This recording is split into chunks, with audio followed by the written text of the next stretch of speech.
нисфирӯзии санаи 17 август соати 12:05 дар ҷамъияти дорои маҳсулияташ маҳдуди сатн сӯхтор сар зад. баъди расидани хабари телефонӣ ба раёсати хадамоти давлатии оташнишонӣ дар вилояти Суғд ба ҷои ҳодиса 4 адад нақлиёти оташнишонӣ ва ҳайати беш аз 50 нафараи сӯхторхомӯшкунон сафарбар шуд. баъди 1 соати ҳодиса аниқтараш соати 13:05 сӯхтор пурра хомӯш карда шуд. бино ба иттилои масъулин оиди ҳодисаи мазкур ҳоло тафтишот идома дошта сабаб ва хисороти сӯхтор муайян карда мешавад.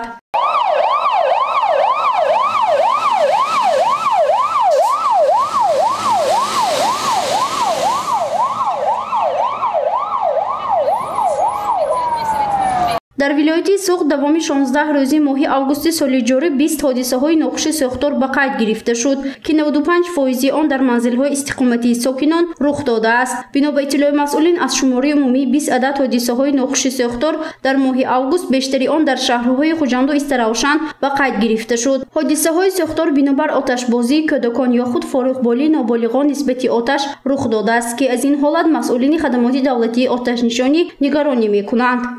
95% он дар манзилҳои истиқоматии шаҳрвандон ба қайд гирифта шудааст.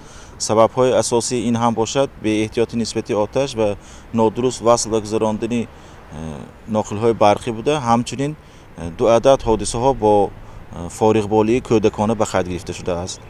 таҳлилҳои 7 моҳаи масъулини раёсати хадамоти давлатии оташнишонӣ нишон медиҳад ки дар ин давра ҳодисаҳои нохуши сӯхтор дар миқёси вилоят 57 адад кам гардидааст. давоми 7 моҳи соли ҷорӣ дар умум 223 ҳодисаҳои нохуши сӯхтор ба қайд гирифта шуд ки хисороти он беш аз 3 миллион сомониро ташкил медиҳад. ҳангоми хомӯш намудани сӯхтор бошад молу амволи давлатӣ, ҷамъиятӣ ва хусусӣ ба маблағи беш аз 250 миллион сомонӣ эмин нигоҳ дошта шудааст.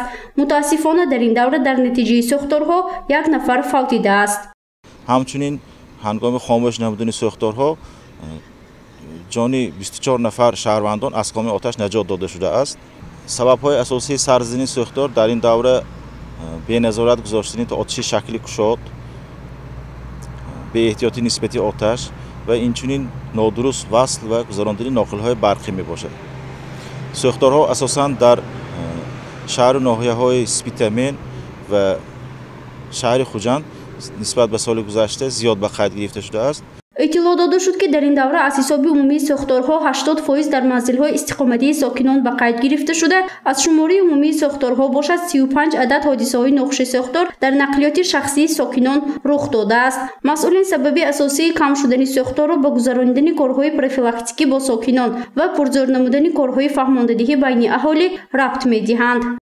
дар 7 моҳи соли равон аз тарафи муҳандисон ва нозирон назори давлатӣ бе ихтиёри аз сӯхтори шаҳру ноҳияҳо дар минтақаҳои аҳолинишин, дар идору ташкилотҳо ва корхонаҳои давлатӣ гузарондани корҳои оперативи профилактикаи оташнишонӣ ба роҳ монда шуда, корҳои фаҳмондадиҳӣ ва дастурдиҳӣ саривақт гузаронда шудааст ки ин аз он шаҳодат медиҳад ки ҳодисаҳои сӯхтор нисбат ба соли гузашта кам ба қайд гирифта шудааст.